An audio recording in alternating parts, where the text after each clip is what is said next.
એટલે ભગવાન છે ને દરેક જીવને પ્રેમ કરે છે, પણ સંસારનો માણસ હરેક વસ્તુની અંદર સ્વાર્થ જોવે છે. સ્વાર્થનો પ્રેમ સહુ ઉપલો બતાવશે. સંતો કહે છે કે આ જગતના માણસો માત્ર સ્વાર્થનો પ્રેમ કરે છે, બસ બીજું કાંઈ નહીં. હમણાં મેં એક વાત સાંભળી કે એક સ્ત્રી ઓફ થઈ ગયા 60 વર્ષની ઉંમરે, 60-65 વર્ષની ઉંમરે. એને આગળ પાછળ કોઈ હતું નહીં, એટલે પોતાના બીજા કાકાના કે મામાના છોકરા જે હોય એને બધી પ્રોપર્ટી આપી દીધી. અને આપ્યા પછી એને પસ્તાવો થયો કે આ જ વસ્તુ જો મેં ભગવાનની સેવામાં આપી દીધી હોત તો. પણ એને પસ્તાવો થયો અને રાતોરાત અગ્નિ સંસ્કાર કરી દીધા અને ભૂલી ગયા બધું. અને પ્રોપર્ટી જે હતી, જમીન જાયદાદ, બેંક બેલેન્સ, બધું અત્યારે લોકો ભોગવી રહ્યા છે. અને એક કિસ્સો નથી, આવા સંસારમાં બહુ બધા કિસ્સાઓ છે. જો સાચો જ જીવ બળતો હોય તો એ મરવાવાળા જીવાત્માની પાછળ સત્કર્મ ન કરે, સારું કર્મ ન કરાવે નહીં. દરેક વ્યક્તિ સ્વાર્થી છે. અરે આપણી વાત કરો કે જે પણ જીવાત્મા આપણા ઘરમાં 50 વર્ષ, 60 વર્ષ, 70 વર્ષ, 80 વર્ષ રહ્યા હોય, જેણે બહુ મહેનત કરી હોય, પરસેવો પાડ્યો હોય, અને એના પાછળ જો આપણે સત્કર્મ ન કરીએ તો પછી આપણું જીવન કાંઈ કામનું નથી. ડૂબી મરો, શું કહેવાય, આપણે ઢાંકણીમાં પાણી લઈને ડૂબી મરવાના વારા આવે. આની પરથી આ સાબિત થાય છે કે સંસારમાં માત્ર સ્વાર્થ છે, પણ સાચો પ્રેમ જો કરતા હોય ને તો મારા પ્રભુ કરે છે, કૃષ્ણ કરે છે, એ ભગવાન બધાને પ્રેમ કરે છે. ભગવાન હવા, પાણી, પ્રકાશ રહેવા માટે આ ધરતીમાં આપી. જો ધરતી ન આપી તો આપણે ક્યાં રોત? પહેલી વસ્તુ તમે એક વિચાર કરો, બે હૃદયમાં જો થોડોક પણ જો ધર્મ હોય ને તો બે ઘડી માટે આપણે વિચાર કરીએ, જો ભગવાને આપણને પૃથ્વી રહેવા ન આપી હોત તો, ભગવાને આપણને શરીર ટકાવવા માટે પાણી ન આપ્યું હોત તો, ભગવાનને ખાવા માટે અનાજ ન આપ્યું હોત તો નટ બોલ્ટ ખાત બધા? આ નટ બોલ્ટ ને બધા બનાવે છે ને, કોમ્પ્યુટર ને લેપટોપ ને, અમે બધી બહુ પ્રગતિ કરી તો બોલ્ટ ખો બેઠા બેઠા લોખંડના. સંસારના માણસો આ પ્રકૃતિને બગાડી રહ્યા છે. આ સૃષ્ટિને બગાડવા વાળો કોઈ દેવતાઓ નથી, કોઈ જનાવર નથી, પણ આ કાળા માથા વાળો માનવી છે. આ સૃષ્ટિને, પ્રકૃતિને કોણ બગાડી રહ્યા છે? માણસો બગાડે છે. જનાવર કોઈ બગાડે છે? આ કુદરતી વાતાવરણને, ઝાડવાઓને, પ્રકૃતિને કોણ હણી રહ્યું છે? માણસો. ઝાડવાઓ બધા કાપી નાખ્યા, વન વગડાઓ કાપી નાખ્યા, બધા પશુઓને મારી નાખ્યા, અને જેટલા પણ પર્વતો, જે સુંદરતા હતી ને એ પર્વતોને તોડીને આ સૃષ્ટિને તહેસ નહેસ કરી નાખી. કોણે કર્યું આ બધું? માણસો કરે છે. જનાવર તો બિચારા પોતાની મર્યાદામાં છે, પણ આ સૃષ્ટિને બગાડવા વાળો જો કોઈ હોય ને તો એ માણસ જ છે. અરે આપણા કરતા તો ઝાડવા હારા છે કે ઝાડવા તો પોતાના શરીરમાંથી ફ્રૂટ આપે છે. ઝાડવાઓ પોતાના શરીરમાંથી ફૂલ આપે, ફૂલ. અને ફૂલ ભગવાનની સેવામાં લાગે છે. આપણા શરીરમાંથી શું નીકળે છે? આ 9 દ્વાર છે શરીરના, પણ એ 9 દ્વારમાંથી માણસ ગંદકી કાઢે છે. અહીંયાથી ગંદકી નીકળે, 2 માંથી નીકળે શિયાળામાં, અહીંયાથી ગંદકી કાઢે મહિનામાં 2 મહિનામાં એકવાર, સવારમાં અહીંયાથી ગંદકી કાઢે, અને મળ અને મૂત્ર. એટલે કહેવાનું તાત્પર્ય એ છે કે આ શરીર જે છે ને એ માત્ર ગંદકી બનાવવાની ફેક્ટરી છે. આ શું છે? આ કાયા ગંદકી બનાવવાની ફેક્ટરી છે. 9 દ્વારે પૂરે દેહી અર્જુન. આ શરીરના 9 દ્વાર છે, અને 9 દ્વારથી માણસ શું કાઢે છે? ગંદકી કાઢે છે. અને ભગવદ્ ગીતા તમે વાંચો, આ ગીતા તમે વાંચો તો ખબર પડે, ન વાંચો તો કેવી રીતે ખબર પડવાની છે? તમને ભગવાન પ્રત્યે પ્રેમ ક્યારે થશે? જ્યારે આને વાંચો તો. આની અંદર ભગવાન કે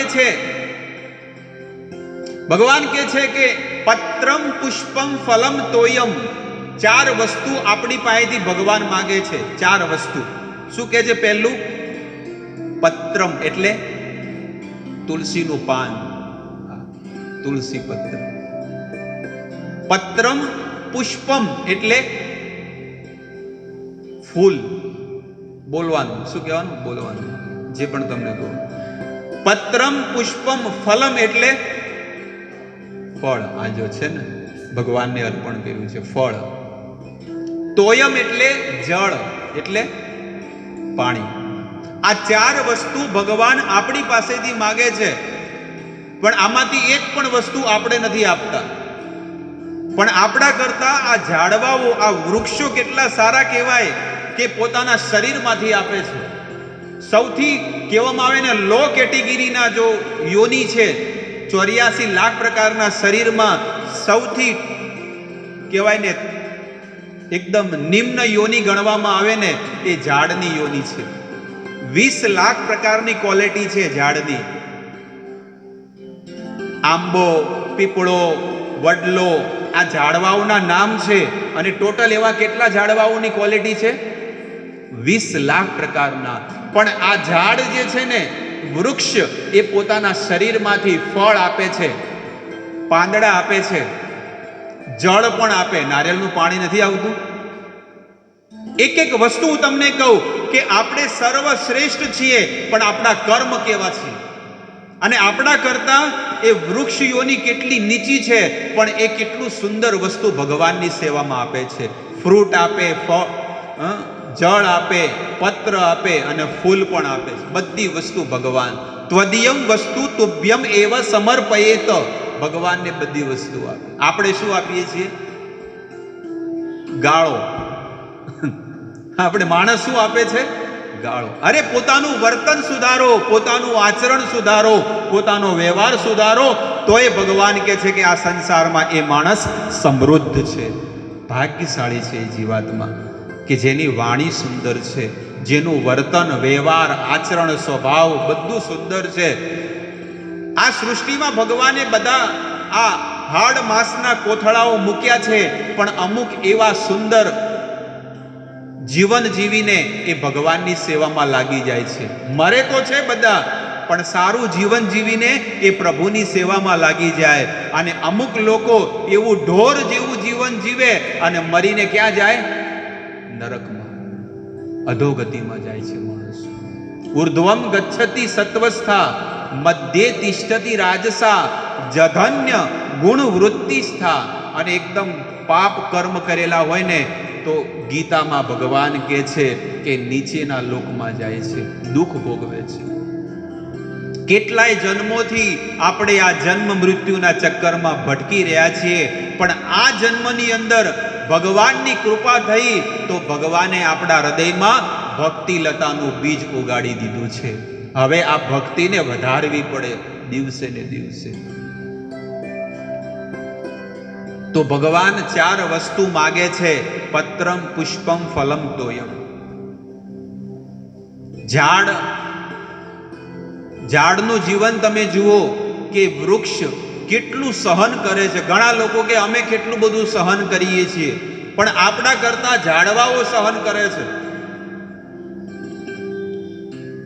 ઉનાળામાં તમે જુઓ કે કોઈને કાચી કેરી ખાવાની ઈચ્છા હોય, ઉનાળામાં કોઈને કાચી કેરી ખાવાની ઈચ્છા હોય તો લોકો શું કરે? જમીન ઉપર પેલો ઉપાડે, શું? પથ્થરો. અને પછી શું કરે? મારે. તો ઝાડને તમે પથ્થરો માર્યો તો ઝાડે તમને શું આપ્યું? ફળ આપ્યું. અને માણસ કોઈ માણસને લાત મારે તો શું થાય? સામેથી 10 નંબરનું શું આવે? 10 નંબરનું ચપ્પલ આવે ને કે પછી લાત મારે. ઈ એની જાત બતાવે. લાત કોણ મારે? ગધેડો મારે. એટલે એ માણસ છે ને, એ પોતાની જાત બતાવે કે હું કોણ છું. પહેલા જન્મમાં કોણ હતો, અને એ અત્યારે એ જ મારું આચરણ ને વ્યવહાર આ જ છે. એટલે કે છે કે તૃણાદપી સુનિચેવ તરોર ઇવ સહિષ્ણુના. ભગવાન મહાપ્રભુ કે છે કે ઝાડ જેવા સહનશીલ બનો. ઘાસ હોય, ઘાસ સવારમાં લોકો છે ને વોકિંગ કરવા જાય, ચાલવા ગાર્ડનમાં, અને ગાર્ડનમાં તમે જાઓ તો લોકો ચપ્પલ પહેર્યા વગર જાય. ચપ્પલ પહેર્યા વગર ઘાસ ઉપર ચાલે, એટલે કે આંખોનો તેજ વધે, નંબરનો આંખોનો તેજ વધે, શરીરનો તેજ વધે, એટલે કે ઘાસ ઉપર ચાલવાનું હોય. તો ઘાસ ઉપર તમને ચાલો તો તમને શું લાગે છે? એકદમ કોમળ લાગે ને ઘાસ, એકદમ સોફ્ટ.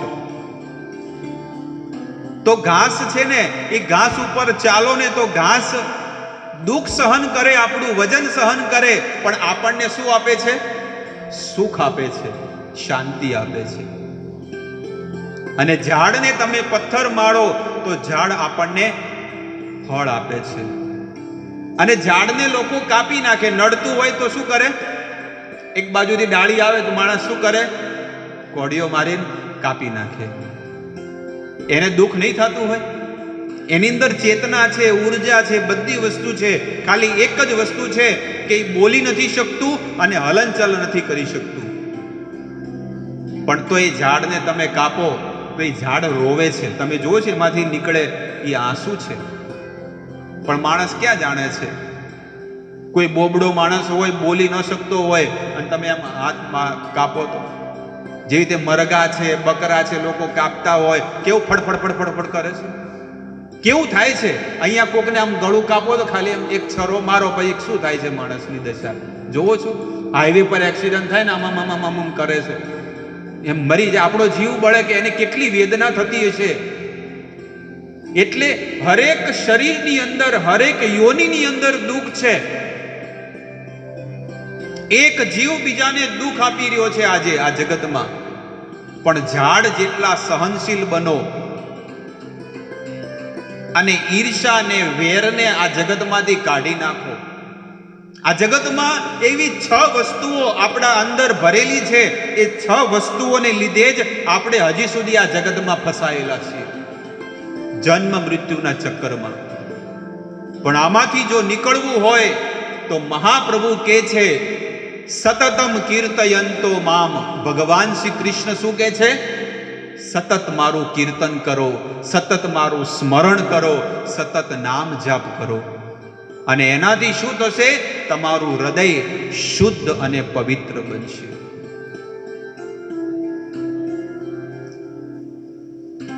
દક્ષિણ ભારતમાં એક ઊંચા કુળમાં જન્મેલો, બ્રાહ્મણ કુળમાં જન્મેલો, જેનું નામ છે ધનુર્દાસ. એનું નામ શું છે? ધનુર્દાસ. બહુ વૈભવશાળી, પૈસાવાળાનો દીકરો.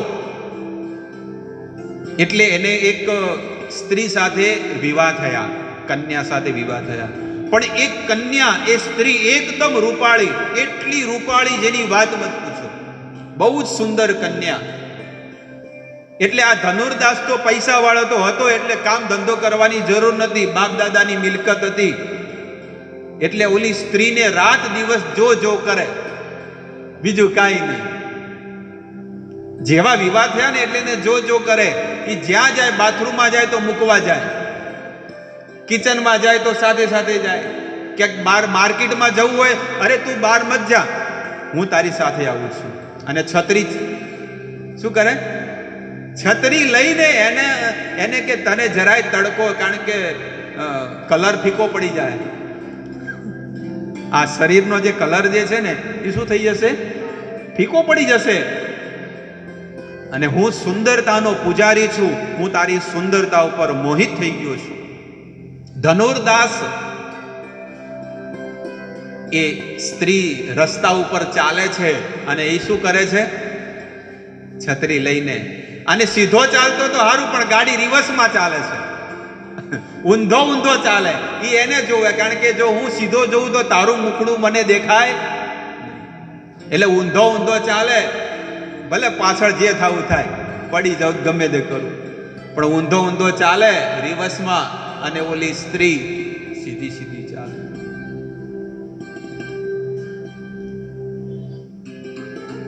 શ્રીરંગમની આ ઘટના છે, દક્ષિણ ભારતની સત્ય ઘટના. આ કોઈ વાર્તા રે વાર્તા એવી નથી. આ સત્ય હકીકત ઘટના છે અને એનું જીવન કેવી રીતે પરિવર્તન થયું એ હું તમને કહું છું. 800 વર્ષ પહેલાની સત્ય ઘટના છે.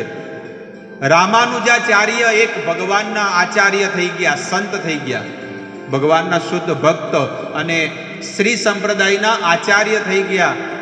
એ રામાનુજાચાર્ય જોયું કે હારું આ રસ્તામાં ઊંધો ઊંધો ચાલે છે અને બૈરું સીધું ચાલે છે ને છત્રી પકડી છે ને આ બધું છે શું? એટલે એને કીધું કે ભાઈ તારી માટે 2 મિનિટનો સમય હોય તો આવો. એ કે આવ્યો. ધનુરદાસ આવ્યો ને કીધું કે તું આ ઊંધો ઊંધો કેમ ચાલે છે? લોકો પ્રેમ કરતા હોય બૈરાને, પણ આટલો બધો પ્રેમ? એ કે જો ભાઈ, હું છે ને સુંદરતાનો પૂજારી છું અને આની અંદર સુંદરતા મને એટલી બધી લાગે છે એટલે હું આને બહુ પ્રેમ કરું છું. રામાનુજાચાર્ય કે આના કરતા પણ સુંદર બતાડી દઉં તો કે આને છોડી દઉં. જો એના કરતા પણ તમે સુંદર બતાડતા હોય તો હું આને છોડી દઉં, અને પછી નહીં જોઉં. ત્યારે એને આરતીની પ્લેટ આપી. ધનુરદાસને ભગવાનની આરતીની પ્લેટ આપી અને 4 તો વાગ્યા જ હતા. બસ કે થાળી 10-15 મિનિટ રાહ જો, 4:30 વાગે એટલે મંદિરનો પટ ખોલે. એટલે કે હું તને એક દિવ્ય વસ્તુ બતાડું એમ. અને ત્યાં આગળ ભગવાન રંગનાથ હતા.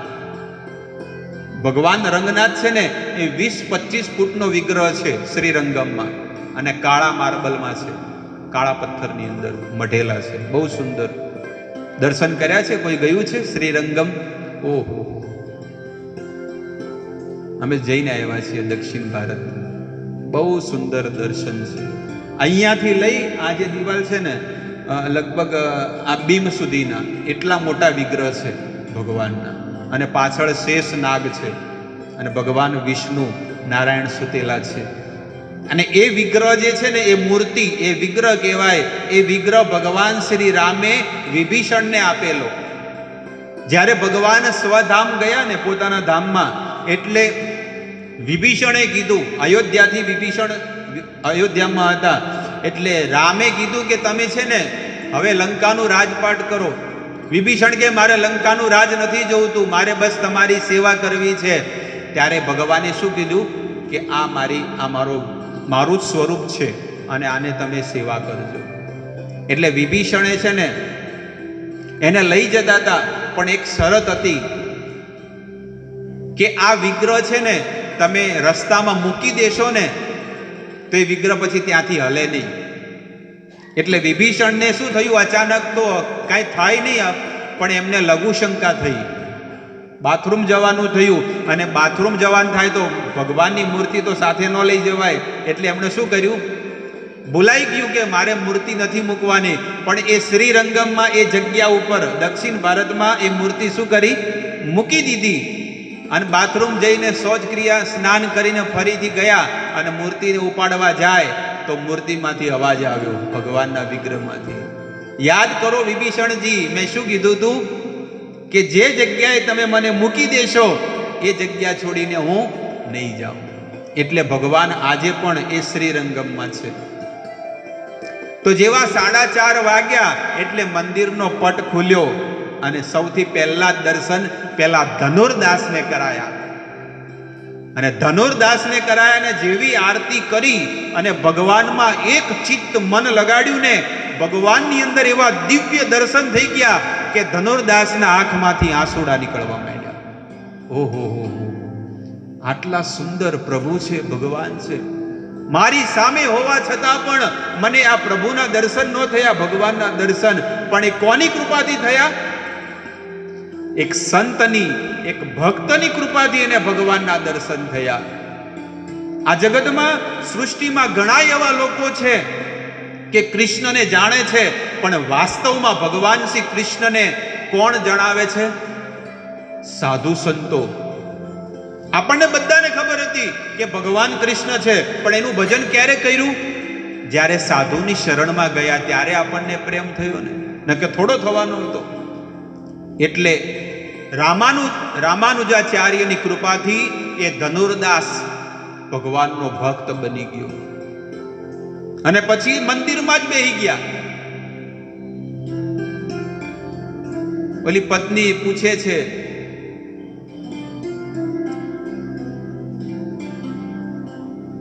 કે ક્યાં ગયા એ જોવે છે બહાર રોડ ઉપર.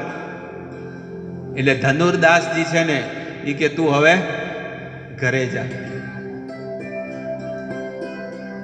પણ રામાનુજાચાર્યએ સમજાવ્યું કે વિવાહ કર્યા છે તો પરિવારમાં પણ જીવન નિભાવવું જોઈએ. અને ધનુર્દાસજી ફરીથી પણ ભજન તો કરવા લાગ્યા, પણ છે ને પોતાના પરિવાર સાથે રહેવા માંડ્યા, પત્ની સાથે. બહુ પૈસાવાળા ધનવાન પરિવારના હતા અને રામાનુજાચાર્ય પાસેથી એમને ગુરુબોધ લીધો, દીક્ષા લીધી અને એમને ગુરુ બનાવી દીધા. એ રોજ ભગવાનની સેવા કરે, પણ બીજા પણ બધા શિષ્યો હોય ને, બીજા બધા શિષ્યો હોય અને એ શિષ્યો બધા લોકો વિચાર કરે કે આ રામાનુજાચાર્ય છે ને આપણને પ્રેમ નથી કરતા, આપણે તો મંદિરમાં રહીએ છીએ તો આપણને પ્રેમ નથી કરતા, પણ પેલો બહારથી આવે ને એને પ્રેમ કરે છે.